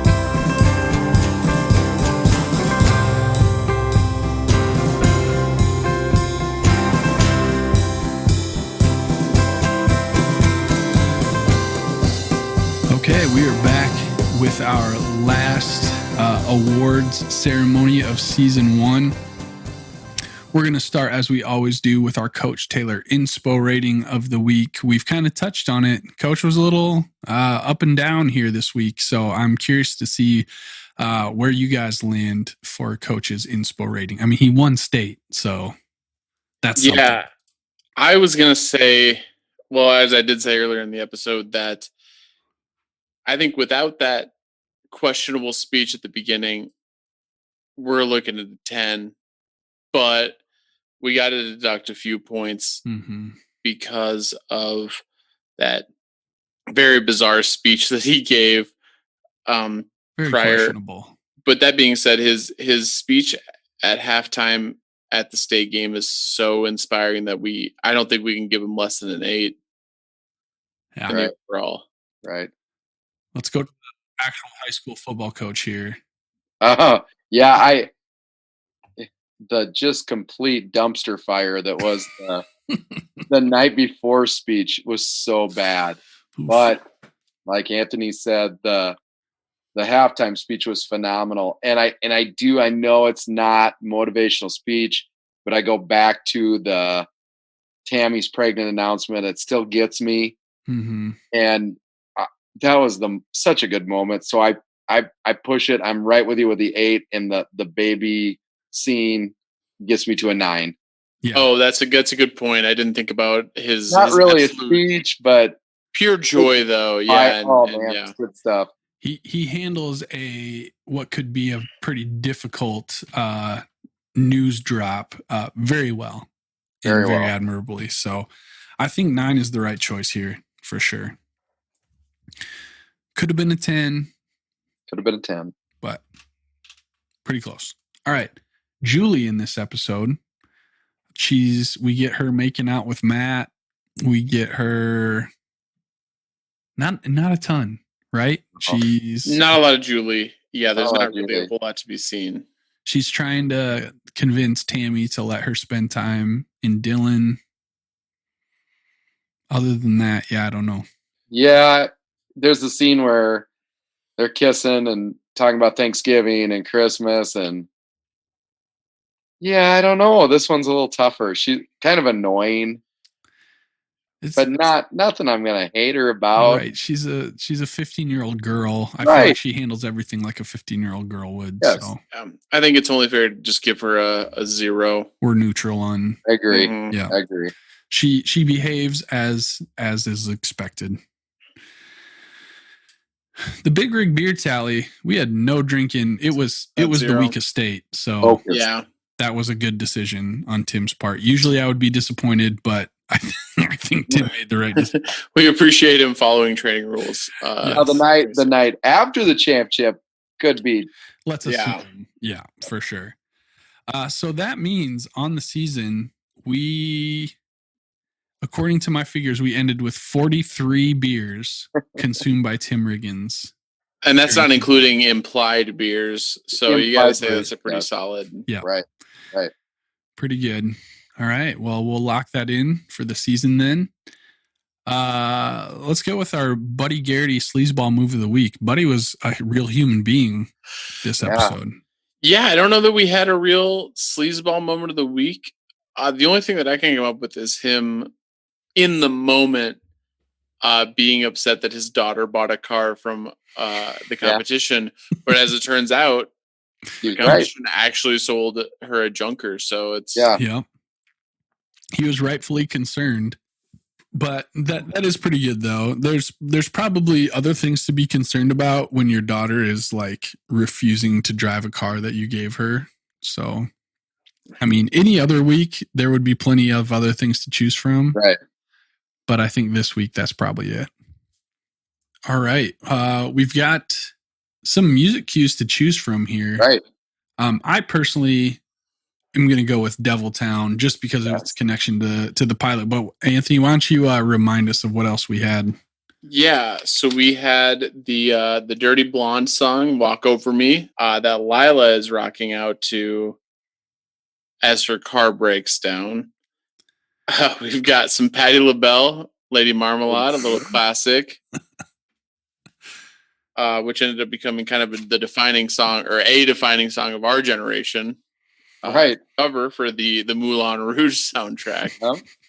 But my pick is also going to be Deviltown. And I was just doing a little research because when I Shazammed it, it came up as by Tony Luca, which I think I noted in an earlier episode. However, looking on the IMDb, both episode 1 and episode 22 listed as being by a cover by Bright Eyes. So I'm not sure who to believe. Bright Eyes has a cover, and this is not the Bright Eyes version. Okay. Well, it is Tony Luca. All right. Bright Eyes of Midwest fame. Yeah. Omaha fame. Especially with Corona happening this year, I'm really bummed because I almost went to a Conor Oberst show in Omaha last summer. I actually had tickets, and I ended up selling them on StubHub because I couldn't find anybody to go with. But I always thought that would be a really cool thing to go to a Conor Oberst adjacent show in in Omaha. And it was his band with Phoebe Bridgers, which is probably my favorite Conor Oberst project. Yeah. I'm really like I said, especially with Corona, I'm really mad that I didn't go to that show. I'm really mad about all the shows that I haven't gone to at the last minute. That's one that's pretty high on my list. Yeah, you and I have tickets to a couple shows in summer of 2021 now. Yeah, we've got a Matchbox 20 show and a Rage Against the Machine show coming up that are... Yes, sir. Which I'm kind of happy about that because that was going to do in football season. I had no chance of going. Doors open a little bit now. Nice. And you, as a fellow child of the 90s and early 2000s, you also are, as almost everybody of our age group, owns a copy of Yourself or Someone Like You by Matchbox 20. Oh, yeah. I had the starter pack of the Wallflowers, the Matchbox 20. Yep. Yeah.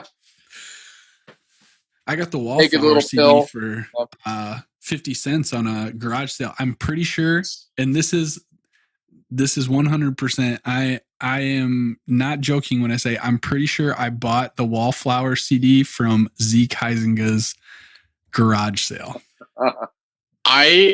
Interestingly enough, I also own that album. It's in my CD booklet in my car. I'm pretty sure I bought that that CD for $1 at Puddle Ducks. Interesting enough. That's a great buy. Yeah. I couldn't pass it up. No. I know for sure wherever I bought it, I got it for very cheap. And that album's solid. Their next album is really solid too. Like the Wallflowers they're underrated. I'm a Wallflowers guy. Yeah. And we got to assume that Matt Saracen is also a Wallflowers guy. Absolutely. For sure. It's and Matchbox 20. Yes. I looked up Tony Luca. That guy started on the Mickey Mouse Club as a child, was a contestant on The Voice, which I remember, one of the early seasons, and now is forever immortalized in the pilot and season finale of season 1 of Friday Night Lights. So, I do want to talk about this. I don't know if we'll have actually time for it in the episode, so you can cut if you want to, but I do want to talk about this. Because I know that you'll know where I'm going with this eventually, Josh. But I've watched exactly one episode of The Voice. Mm-hmm. It was in 2012 or 2013. It was when I was living in my first apartment in Brookings, and my roommate's girlfriend came over because we had cable for like a hot second. Like literally, it's the only time I've had cable since I moved out of Platte, and it was like we had it for like a month, and we were like, we are not getting our money's worth out of this. Cut it. My roommate's girlfriend came over, and she was watching The Voice, and Cupid of the Cupid Shuffle fame showed up there as a contestant. What? And yeah, it gets better. Did he sing it? He came on as a contestant, and they were like, "What do you want to sing?" And he's like, "I want to do my song, the Cupid Shuffle." And he did it, and nobody turned around. He didn't get chosen. And then, like, finally, like, they do. I don't know. I've never watched the show outside of this, so I don't know how it works. But they do eventually turn around, and CeeLo like is like Cupid. Oh no! And he basically is like, I didn't know times were this hard. Why didn't you call me? No. It's a very very tough 15 minutes of television to watch. Why did they do that? Why are you here? It is, and I like a year ago I tweeted about it because it just came into my mind, and I thought about like, wow, that was a weird thing that I happened to see. And I couldn't find it on. I used to be able to find it on YouTube, and I used to like send it to people because I brought this up a lot. And I couldn't find it, and I had to like I found it on this like celebrity gossip blog, so you could still find it out there, and it is brutal. It is a tough thing to watch, but it's also very funny. Yeah, but you got to know, you can't come in and sing the Cupid Shuffle. Well, that's what like everybody when they asked him what song he wanted to sing, they were like, "Are you sure?" They're like, that's not really a song, right? Well, the worst part of it is like after that they're like, do you like have another song you want to sing? And he sings like "Let's Get It On," like the opening parts of "Let's Get It On" by Marvin Gaye. Yeah. And Christina Aguilera is like, she's like, dude, if you would have done this, like we would have turned around. But like they were so dumbfounded by the fact that he did like that anybody would come on and show and do the Cupid Shuffle. It is. I'm not a reality TV guy, and I'm definitely not like a competition reality TV kind of guy. But like, that is one of the most fascinating 15 minutes of television. Heartbreaking. Yeah, it is. The whole thing is a bummer, but it's something. I gotta assume that he does not get compensated for all the times that song is played at wedding dances. But if that dude did, he'd be rich. He would be so rich. Yeah. Basically every time that white people are gathered to dance. I'm telling you, the way to light up a dance floor with a bunch of white women from 28 to 56, you play the Cupid Shuffle. It's like a drug to my wife. She hears the Cupid Shuffle and she can be passed out, falling asleep, and I gotta go. I don't know. It is. I've done my share of DJing, especially for middle school dances over the past few years. Oh, yeah. And even for the 12 to 15-year-old crew. It's a banger, man. You keep that one in your back pocket for when things are dying down a little bit. Yep. It's instant. It's a shot of adrenaline straight to the heart. So I hope he's doing better. Yeah. I hope so too. I think about Cupid a lot because of that. The music video for Cupid Shuffle is awful. I didn't even realize It's like a news reporter talking about this dance craze, and then it just starts. All right, I'll have to look that up. Yeah. All right, so that's our notable music cues for the week. No Cupid Shuffle. I don't even remember how we talked about. I don't know how we got the voice. Yeah, yeah. That's right. Our outdated pop culture reference, I believe, was the PSP. Yep, for sure the PSP. Chase, you brought us a whole section of pop culture. I'd be curious. I don't if the West Canaan was a shot across the bow to Varsity Blues, but yeah. I didn't catch that, but yeah, that's good too. Yeah, I believe quote of the episode then. Yes, is where we're at. We've got some nominations here. Landry coming in hot this week. Yeah. I don't know what the rest of you guys got. I have got 2 Landrys and a Grandma Saracen. Yeah, very nice. Grandma Saracen, I don't know if she'll ever have another opportunity to get quote of the week, so I almost feel sorry for her, but she's not going to get it this episode. So we'll start with her with the oh my, is that Tyra? Did you bring the booze? Yep. I also like the touch of Grandma having like chocolate on her lips for most of the car ride. Yeah. Yep. I didn't realize. It took me a moment. I thought maybe she was having like a herpes outbreak or something. But I noticed because there was like some, it's a show with a lot of close-ups. And so I was like, what's going on with Grandma's lips? Yeah. Is the erotic chocolates. Yeah. That's a turn I did not. It stays with you for life, Chase. I don't know if you know that. I've heard that.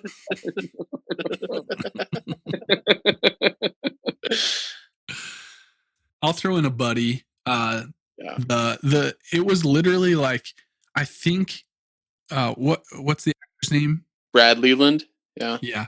I almost feel like it was Brad Leland just going. Ad-libbing. Just ad-libbing, because it literally like the audio was like on a whole different level than everything else that happened before and after it. But when Buddy says we're being punished, I know it. It's the curse of voodoo. That's a good one. I'll put that nomination in there. Yeah, I like that one. Yeah. I got another Grandma Saracen when they were talking about their menstruation, and she tells them, "Oh yeah, I had my last hot flash in 1990." Yeah. That's a good one. Grandma Saracen was really on something there in the car. She was funny. She was really bringing it. If only Landry weren't so hot in this episode, Grandma Saracen might have had a chance. Yes. Yep. My top 3 are way above those, though. Yeah. Of course, going back to Landry, as he's greeting Mindy, as he arrives at the Collette house. Oh, hey, Mindy, how's the stripping going? That was a laugh out loud line. Great line. Oh, yeah. Great line. I had to pause it and quick write that line. Yeah. Yeah. And I love that you did the whole quote, and I'm going to let you do it again because all I got on mine was, I'm going to be playing some sexy Chris Victorious. I lost it. But please, Anthony, one more time. All right. For the folks in back. This is good. Tyra Collette and yours truly, we're going to be driving alone, or we're going to be driving in the car alone for 4 straight hours. I'm going to be playing some sexy Cruise Victorious, and we're going to be eating on these very fine, delicate, erotic chocolates. And this may be the single most defining moment of my life. So you might have to tell your grandma to take the damn bus. Oh, my. Fantastic. Yeah, that one takes it for me for sure. Every moment of that quote is just I got to throw in the Tyras because it's really funny if you go back and watch it too. Is when Landry's working her, go out and talk to her, and she puts the window on. Hi, cheating cheerleader bitch. You want to ride? I laughed out loud. It was great, but yeah, Landry's he's on fire. Oh my. Yeah, and it was the sexy Crucifixtorious that really solidified it for us. Brought it all together. I mean, but everything about it, we got the Tyra Collette and yours truly. I really got a chuckle out of yours truly. And then you got sexy Crucifixtorious, the exotic eating on these very fine, delicious, delicate, erotic chocolate. Eating on? That's what he said. Yeah, he says we're going to be eating on these very fine, delicate, erotic chocolates. Gosh. That's gross. And this may be the single most defining moment of my life. Yes, even that is so good. Every line, you think like he's not going to get better than this on this, and he does. He just tops it, and it just, or even if he doesn't top it, it still is just fantastic. Consistent. So good. That was a good one. All right. Well, gentlemen, that brings us to our episode rating. Just to review, we, in the past couple weeks, the past 5 weeks, we have not gone lower than an 8. We've had an 8, a 9, an 8, a 10, and an 8. What do you think? I mean, we're definitely keeping in that range for sure. Yeah, there's no way that this is going lower than an 8. Just to Josh, I'm tempted to throw this guy back at you. Kobe, it's a 10. Yeah. I'm gonna throw. I got to say, this is an excellent episode. Yes. Of television and an excellent episode of Friday Night Lights. I think this episode's a 10. I gotta say. I just gotta look quick at what our previous 10 was. Yeah, I was gonna ask what episode. Mud Bowl was the last 10. Yeah, for sure. I would say I like Mud Bowl better, but they're both 10s. I agree with you. I agree. Yes. Yeah. I think it's got to be a 10. You've got so much humor at the beginning. You have the whole state thing going on. You've got the Tammy and Coach pregnancy scene that's just a phenomenal scene. Mm-hmm. State game is entertaining. There's some parts that we can pick apart, but really what I think makes this the 10, the ending is done so well. The Deviltown clip is really ominous. It's okay. Why is that played right now? There's so many unanswered questions. It really sets up season 2. Mm-hmm. So, yeah, I agree. I'm going to go 10. Yep. So there you have it, folks. Another perfect episode of Friday Night Lights. And we're all in agreement there. It's unanimous. It's a 10. Season 1, man. I forgot. I knew that this was one of my favorite shows, but man, this has kind of refreshed my memory and maybe even bumped it up a little bit in my rankings of favorite TV shows. We kind of had this talk a few weeks ago, Josh, of like we talked about favorite TV shows, period.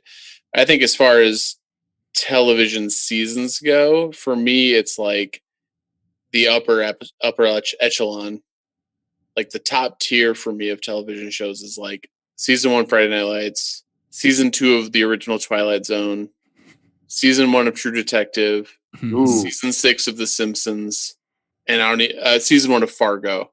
Like would be like my top tier. Like it doesn't get much better than these seasons of TV. Mm-hmm. Yeah, that's good. But I don't know why I want to go there, and I might be really wrong, but I want to say that Riggins' senior year season is phenomenal. Yeah, season 3 is. I didn't want to get ahead of ourselves, right? I don't. Yep. But I remember, and I'm really excited to get back into that season. And Chase, we'll maybe have to call you back for an episode or 2 in that season because this was really fun. We loved having a guest. This is you're our first guest that we've had, and I think you fit in pretty well with this show. I've only watched season 3 once, but I remember it as a very, very strong season. There's some very vivid scenes that I still remember today. That wow. Mm-hmm.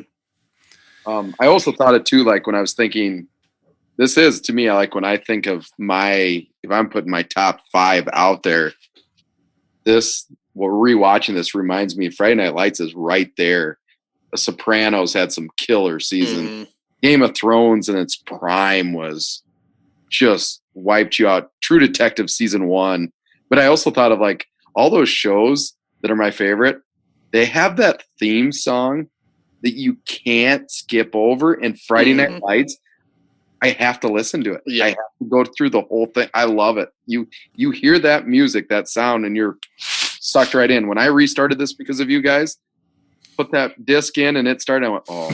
Yeah, that's a good point. I hadn't thought of that. I don't think we've skipped, and maybe a time or two. It's because of me taking notes that I've only like even considered skipping the track, Right. and I didn't have to stop.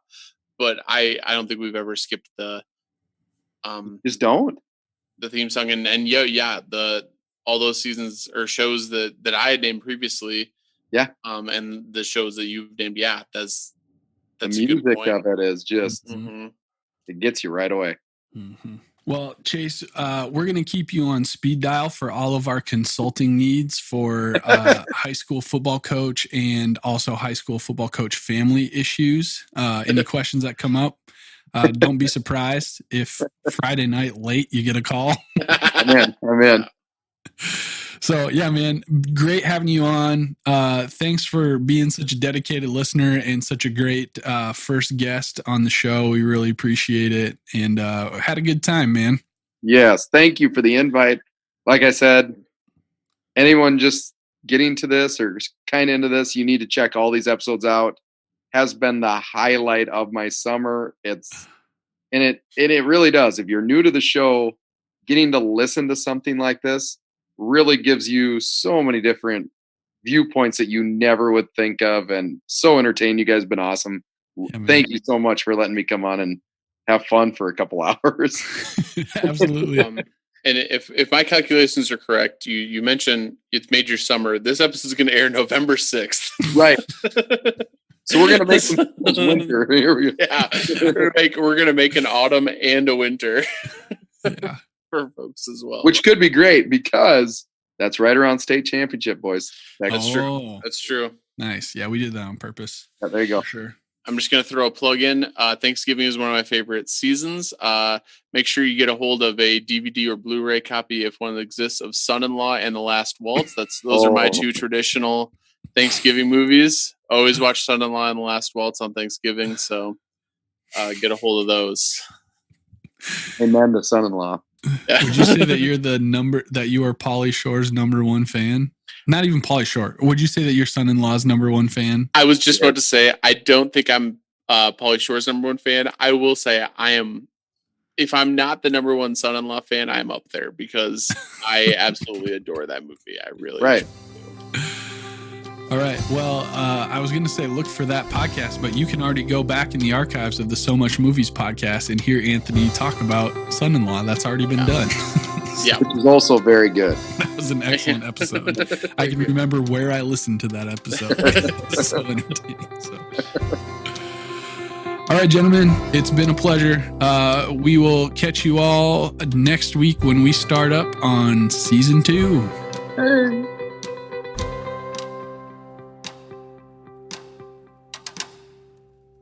Let's touch God this time, boys. Let's touch God.